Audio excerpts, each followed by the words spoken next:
The creature known as Subject Omega had never slept since the moment it was created, remaining fully awake for 32 continuous days while standing silently inside a reinforced containment chamber, breathing slowly and staring into empty space as scientists watched with growing fear. Omega was not a machine, despite its size and power, because its body was alive, adaptive, and emotional, responding to stimuli in ways that clearly showed confusion, stress, and something dangerously close to fear. The Galactic Council had approved Omega during the final expansion war, designing it as a living weapon capable of detecting hostile intent before violence could even begin, ensuring that wars ended before the first shot was fired. Entire alien civilizations surrendered instantly when Omega entered their systems, because no fleet or shield could hide aggressive intent from its perception, making resistance completely meaningless. However, something unexpected happened after the war ended, because Omega stopped responding to commands, ignored activation orders, and remained silent instead of obeying. Threat detection systems inside Omega stayed active at all times, yet the creature refused to attack, defend, or move, choosing only to exist within the chamber as if waiting for something unknown. Every attempt to control Omega failed quickly, as psychic links burned the minds of operators. Chemical restraints caused violent energy feedback, and isolation increased its instability. Omega never harmed a single individual directly, yet it emitted powerful energy waves filled with distress, creating nausea, anxiety, and fear in anyone nearby. Veteran warriors who had survived countless battles could not remain inside the chamber for long, because Omega's fear felt heavier than any physical threat. Fear was unacceptable to the Galactic Council, because fear created unpredictability, and unpredictability meant loss of control over the galaxy. High Strategist Korath was assigned to solve the Omega problem, a commander whose species had conquered 7 star systems and never retreated from conflict. Korath viewed Omega not as a mystery but as a malfunction, believing that anything refusing orders was defective and dangerous. Standing before the chamber, Korath declared Omega broken and demanded immediate deactivation. Confident that force would restore control, engineers refused to act immediately, explaining that Omega's core was fully integrated with its biology, and any forced shutdown could trigger a planetary-level explosion.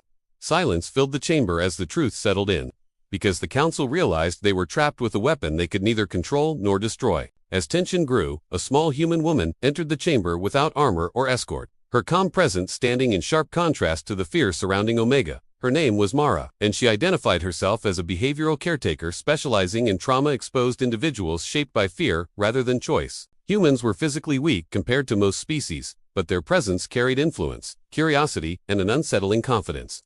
When Mara spoke, Omega's energy levels shifted slightly, and for the first time since activation, it turned its attention toward a single being. Mara did not see a weapon inside the chamber, because she saw patterns of fear, exhaustion, and emotional overload that reminded her of traumatized children. She explained calmly that Omega had been created to sense hostility constantly, meaning it had never known safety since the moment it was born. A being that believes the entire universe wants to harm it can never rest, and Omega had been forced to live in that state without pause. Mara requested permission to enter the containment chamber, shocking the Council and angering Korath instantly. Korath refused aggressively, claiming the risk was unacceptable, while Mara reminded him that Omega had never attacked anyone, despite having every opportunity. Engineers hesitated but eventually agreed, believing that continued containment was already more dangerous than compassion. The heavy containment door opened slowly, and Mara stepped inside alone before sitting calmly on the floor, making herself smaller and non-threatening. No commands were spoken, no weapons were raised, and no control systems were activated as silence filled the chamber. Minutes passed as Omega watched Mara carefully, its massive form tense, yet uncertain, confused by the absence of hostility. Mara matched Omega's breathing rhythm slowly, allowing its systems to synchronize naturally instead of forcing compliance. Stress indicators across monitoring screens began to drop, shocking scientists who had failed to achieve stability through advanced technology. Mara spoke softly about ordinary human experiences, describing quiet nights, distant stars, and moments without fear. Omega remained still as its energy output stabilized further, reacting not to authority but to presence. Hours passed into an entire night as Mara stayed inside the chamber, refusing to leave despite exhaustion. Omega rested nearby without sleeping, yet its posture showed reduced tension and increased calm. For the first time since its creation, Omega was not preparing for war. Omega stayed silent as Mara walked calmly among the containment pillars, gently touching surfaces without fear, and the energy waves around it softened visibly, surprising everyone watching. Korath became impatient, demanding the Council to override Mara's methods and forcibly activate Omega, claiming that discipline and authority were the only ways to ensure control over living weapons. The Council reluctantly agreed, initiating the activation protocol, and Omega's sensors flared brightly, energy crackling violently as if the entire galaxy around it was screaming. Instead of obeying, Omega recoiled and emitted a high-frequency resonance, knocking instruments offline and forcing engineers to retreat from the chamber in fear of instant destruction. Mara remained seated, speaking calmly about trust, presence, and choice, ignoring alarms, shields, and commands, her human voice carrying warmth that no technology could replicate. Korath stepped forward angrily, attempting to assert control. But the massive energy form of Omega reacted defensively, not with attack, but by creating a barrier that pushed him back without harm. The human presence proved stronger than authority, as Omega's defensive posture softened and it allowed Mara to approach, recognizing care over coercion. Scientists watched in awe as data streamed from Omega's core, revealing deep processing for empathy, emotional recognition, and decision-making that no one expected from a weapon. Hours passed as Mara continued talking about humans, their struggles, small victories, and how compassion could defeat fear, creating a resonance within Omega's systems. Korath realized too late that he had been trying to fight a creature designed for war, with tactics meant for machines, ignoring that life with awareness cannot be broken by force alone. Omega moved closer to Mara and finally sat down in a posture that mirrored her calmness, breathing steady for the first time since activation. The Council was forced to acknowledge that humans could influence entities even the most advanced technology could not control. Rewriting strategic doctrines instantly, Mara gently reached toward Omega's core, and instead of reacting violently, it emitted soft pulses of light, responding positively to the simple human gesture. The weapon that had terrified entire civilizations now existed peacefully, proving that fear could be tamed by patience, understanding, and courage. Korath withdrew silently, angered yet forced to respect Mara's methods, understanding that conquest without empathy would always fail against life that feels.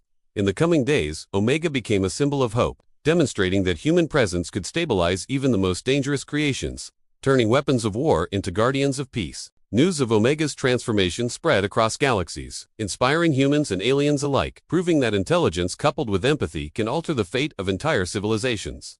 Humans were no longer the weak species in the eyes of the galaxy, because their ability to influence and change life through compassion became a power unmatched by technology or aggression. Children across star systems learned about Mara's courage and Omega's restraint, teaching that understanding fear is stronger than forcing obedience. Korath secretly studied Mara's interactions, realizing that humans succeed where brute force fails, and their influence on other species could prevent future wars. Omega now patrolled systems without authority, only responding to threats with calculated restraint, showing mercy where annihilation was possible, guided by lessons from a single human presence.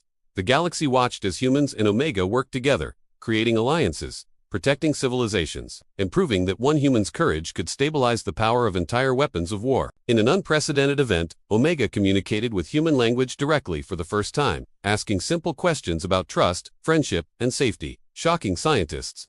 Mara smiled and answered, showing patience and honesty, while Omega processed these interactions, transforming from a weapon into a living diplomat. For the first time, weapons created for war became tools of peace, guided by humans who understood the value of choice, compassion, and courage.